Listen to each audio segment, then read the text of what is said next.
Hey everyone, I'm Trevor, and today we are at SeaWorld San Diego to talk about a newly reef-themed restaurant, check out the updated offerings for the Craft Beer Festival, look at some cosmetic changes throughout the park here, as well as some special news about an infamous SeaWorld ride that you won't want to miss. So let's get going.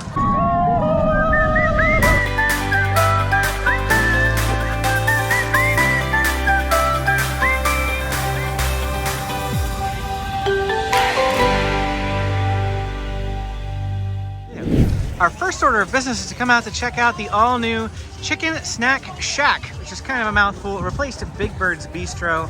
We're gonna see what they have here, if it's any different, although the line is incredibly long, so we may just tell you about it.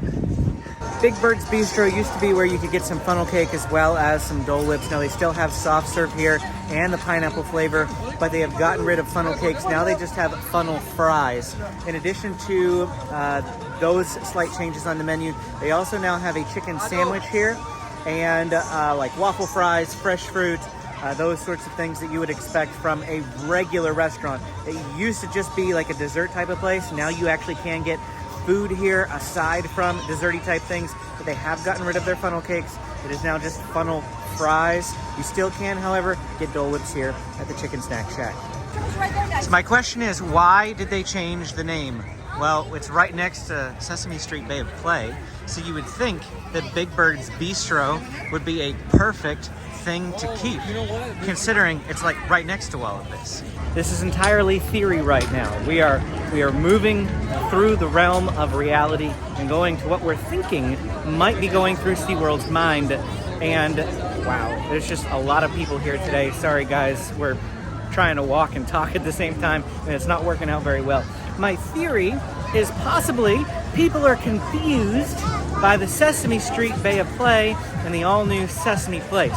We get that question a lot here on the channel. Is Sesame Place a separate theme park, or is it right there at SeaWorld? No, Sesame Place is in Chula Vista, 20 minutes away. I think that they might be experiencing some confusion there, and I wouldn't be surprised. This is all just speculation, no basis in fact whatsoever, but I wouldn't be surprised if they start phasing out all Sesame Street themed things here at SeaWorld in order to completely distinguish Sesame Place from SeaWorld itself. Just a thought, no proof on that, but take it for what you will. What makes this even more interesting is that it used to be Pineapple Pete's, so it was rethemed from Pineapple Pete's to Big Bird's Bistro not too long ago. So it was only Big Bird's Bistro for, I don't know, a year or two, maybe at best. So yeah, why change it already? That is what caused me to think this in the first place. Well, we are back at the Craft Beer Festival, and we're gonna check out some of these items. Now, last time we got a shrimp taco, it looked drastically different than this, and that's why we wanted to come again to see if they changed it. Last time we had purple cabbage, and now they have, I don't know if that's actually cabbage, I think it's still cabbage, just regular cabbage. And I had like 6 popcorn shrimp, and this time I have 2 slightly larger shrimp, but that's it. So yeah, SeaWorld definitely not consistent in how they make their food from day one to later on in the festival. So the last time that we were here, we said that all the food at the festival was absolutely fantastic. But if we had one complaint, it was the lack of service in some of the areas in terms of opening. And one of the best items that we enjoyed the most was way too small. And I feel heard. So SeaWorld, if you're watching this, thank you if you watched my previous video. Take a look at the Cowboy Sundae. Wow! They like tripled the size of this based on the last time we had this. We had like 2 pieces of meat and this tiny little dollop of mashed potatoes, and now it's massive. And this is not just for me. I saw them giving it to other people too, so you know, don't think they saw me and gave me any special treatment. This is amazing. Wow. Last time when we came to the Craft Beer Festival, we tried all of the food items. So this time we knew exactly which ones to go to for the best taste and the best bang for your buck. And so I got 2 shrimp tacos, Amy got a fish taco, and then we got that Cowboy Sundae. Now we still have 3 more samples to go. I fully anticipated on using them all. We didn't eat lunch today, so this was our lunch. And after just 2 shrimp tacos and half of that Cowboy Sundae, I am full and can't eat anything else. So I am colorfully impressed that they, increased their portion sizes. made it well worth it, and now we can bring that card back next week. We weren't going to come next week, but now that we have 3 more punches, we'll be back at SeaWorld San Diego next Saturday for the final weekend of the Craft Beer Festival. So if you're watching this, know there's still 1 more weekend of the Craft Beer Festival to come. Come check it out if you're in the area. Now we're just gonna walk around the park a little bit. I feel like we haven't gone to Turtle Reef in quite some time, so that's what we're gonna go do right now. I always find this place to be really impressive, especially since the turtles are just right there, swimming up against the glass. Love, love, love the turtles. It's pretty crowded in here today. Labor Day weekend, that's probably why.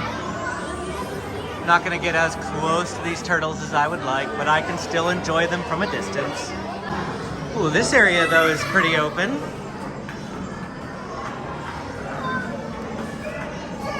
Look at that big fish right there, Benjamin.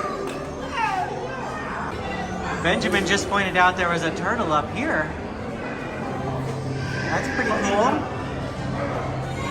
He's going right above our head, isn't he, Benjamin? Since Turtle Reef spits us out right here, we're gonna go to Shark Encounter next. I feel like we've been avoiding these places lately. I don't know why. Maybe just the location in the park, because we've been mostly hanging out on the other side over by Wild Arctic, so we've gone in Penguin Encounter quite a bit, but I need to go say hi to my grouper friend now. Surprisingly, Shark Encounter isn't as busy as it could be. I've definitely seen it a lot more crowded in here before. The time you want to look out for is not to come into a place like Shark Encounter right after Dolphin Days or Dolphin Adventures gets out, because that whole stadium just empties, and then they come straight here to Shark Encounter, and that's when it can be very busy. Check this out. Bubba is like right up here against the glass saying hi to people. Hey Bubba, how you doing, Mr. Grouper? The group is so big.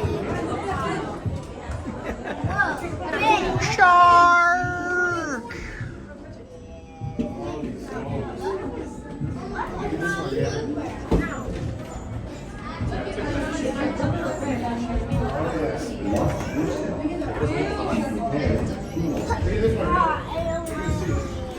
I gotta tell you, one of the main reasons that we came to SeaWorld this weekend is because we're having a heat wave here in the San Diego area. Yeah, heat wave! This is my island in the sun. Except for it really, really is ridiculously hot. It's like 90 degrees back where we live by 8 in the morning. It's insane. It's hitting 105 degrees throughout the day. And it's still like 93 here in SeaWorld, which is just crazy. I'm sweating buckets. I don't know if you can tell or not. Going inside these places like Shark Encounter, it's hotter inside, or at least more humid anyway, than it is out here, because at least we've got a breeze when we're outside. But wow, crazy hot weekend here in San Diego. I feel like this is always the case, just so you know. So if you're planning a future trip, Labor Day weekend for the last 3 years in a row has been the hottest weekend of the entire year. I would know. I used to work in HVAC, and it was our busiest week for ACs breaking. So yes, very, very bad time to come for heat, Labor Day weekend. I've just got to admire the new sea lion and otter spotlight sign.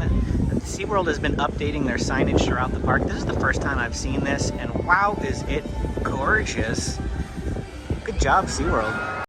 Next, it would be really, really, really, really nice if you would reopen these aquariums. You know, pardon your splash.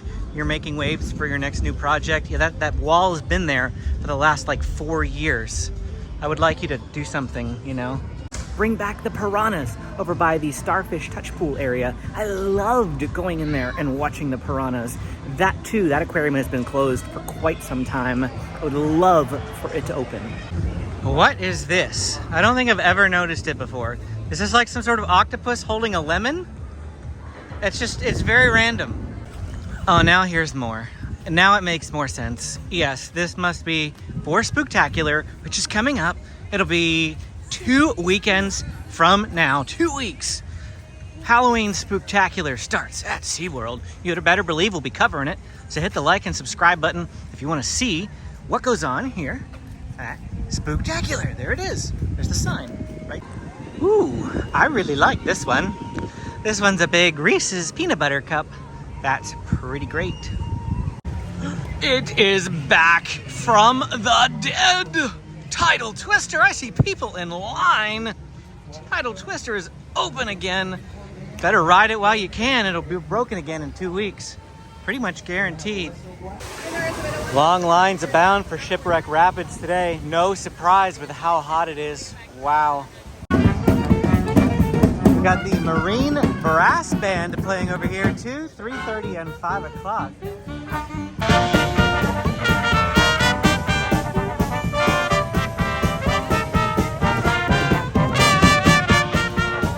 They are most definitely playing Disney music. A minute ago they were playing Under the Sea.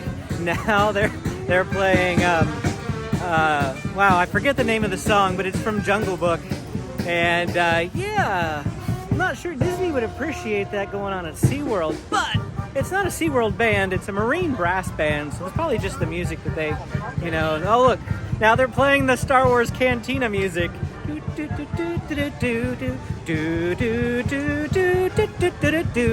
Well, that is it for our time here today at SeaWorld San Diego. Very, very short journey. Honestly, we came over here to use our craft beer festival card more than anything else. But walked one time around the whole park, checked out some things for you. Hope you enjoyed it. Remember, hit the like and subscribe button, and we'll see you again next time.